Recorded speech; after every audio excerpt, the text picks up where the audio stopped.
একটা গোটা দেশের পুলিশ বাহিনী অনুপস্থিত হয়ে পড়লো একটা গণ অভ্যুত্থানের পর, এবং সেই বাহিনীর বর্তমানের সাবেক প্রধান তিনি একটা গোপন জায়গা থেকে ভিডিও বার্তায় বললেন যে তাদের নিরাপত্তার ব্যবস্থা সহ আরো কিছু দাবি না পূরণ হলে তারা কাজে ফিরবেন না। পৃথিবীর ইতিহাসে এরকম কিছু কি কখনো শুনেছেন আপনি? এইভাবে কর্মবিরতিতে চলে যাওয়া, এটা আমি কখনো কোথাও দেখিনি, কোথাও শুনিনি।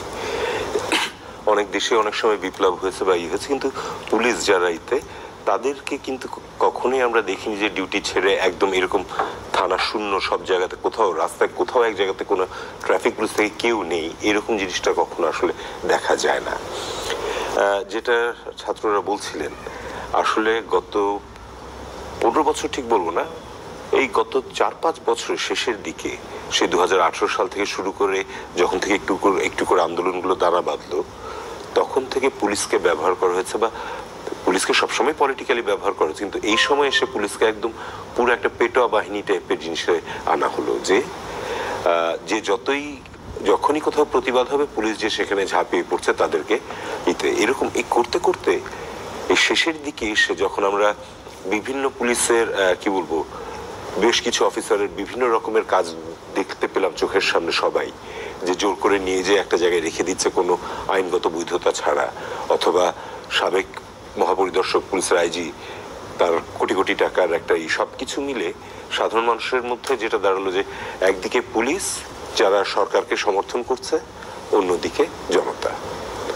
সো ওই জিনিসটাতে এসে এবং শেষের দিকে যেভাবে গুলি করছিল, ওই জিনিসগুলো নিয়ে মানুষের মধ্যে একটা ক্ষোভ জমা হলো।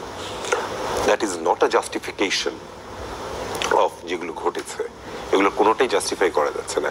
এর সাথে আমরা কি বলবো যে এই পুরো জিনিসটার মধ্যে যে একটা নাশকতা করারও যে প্ল্যান নেই, সেটা আমরা বলতে পারছি না। কারণ এই মুহূর্তে বাংলাদেশে একটা আনস্টেবল অবস্থার মধ্যে রয়েছে আমরা। একটা বিপ্লব হয়েছে, ছাত্র জনতার বিপ্লব, তার মধ্যে দিয়ে একটা স্বৈরাচারকে সরানো হয়েছে। সো এই মুহূর্তে ওই কাউন্টার কু হওয়ার বা এরকম একটা চান্সও আছে, কারণ তারা তো 15 বছর ধরে এদেরকে পুষেছে, করেছে। সো পুলিশ ইচ্ছা করেও এটা করে থাকতে পারে যে তারা কাজে যাচ্ছে না। অন দ্য আদার হ্যান্ড এইটার সুযোগ নিয়ে অনেকেই হয়তো একটা নাশকতা তৈরি করার সুযোগ নিয়ে থাকতে পারে। এটা নিশ্চয়ই পাশে দেশের বিভিন্ন গণমাধ্যম, বিশেষত পশ্চিমবঙ্গে কিছু কিছু গণমাধ্যমে একেবারে স্পষ্টতই এখানে জঙ্গিদের উত্থান হয়েছে, গোটা বাংলাদেশ জঙ্গিদের হাতে চলে গেছে এবং সেখানে সজীব ওয়াজেদ জয় বক্তব্য রাখছেন। এই ঘটনাকে ভারতের গণমাধ্যম যেভাবে দেখাচ্ছে, সেটাকে আপনি কিভাবে বিশ্লেষণ করেন? একদমই নয়। যেটা ওনারা বলছেন যে জঙ্গিদের হাতে চলে গেছে, আমি অত্যন্ত ব্যর্থহীনভাবে বলতে চাই যে এই কদিনে আমরা অনেক ছাত্রদের সাথে, সবার সাথে কথা যে হয়েছে, এদের কাউকেই আমার মনে হয়নি যে এরা জঙ্গিবাদের দিকে যাচ্ছে। অ্যান্ড ভারতের গণমাধ্যমে অনেক সময় যেটা বলা হচ্ছে যে হিন্দুদের বাড়ি পুরানো হচ্ছে, সবকিছু করা হচ্ছে সংখ্যালঘুদের, কিন্তু অ্যাট দ্য সেম টাইম যে মুহূর্তে এই খবরগুলো পাওয়া গিয়েছে সেখানেই কিন্তু সাধারণ মানুষ যে তাদেরকে প্রোটেকশন দেওয়ার চেষ্টা করছে, এই খবরগুলো তারা দিচ্ছে না। সো এবং আন্দোলনের সময়ও যারা মারা গেছেন তার মধ্যে হিন্দুরাও ছিলেন, মুসলমানরাও ছিলেন, তখন তো এই কথা বলা হয়নি যে তখন সংখ্যালঘুদের হত্যা করা হচ্ছে সরকারের মাধ্যমে।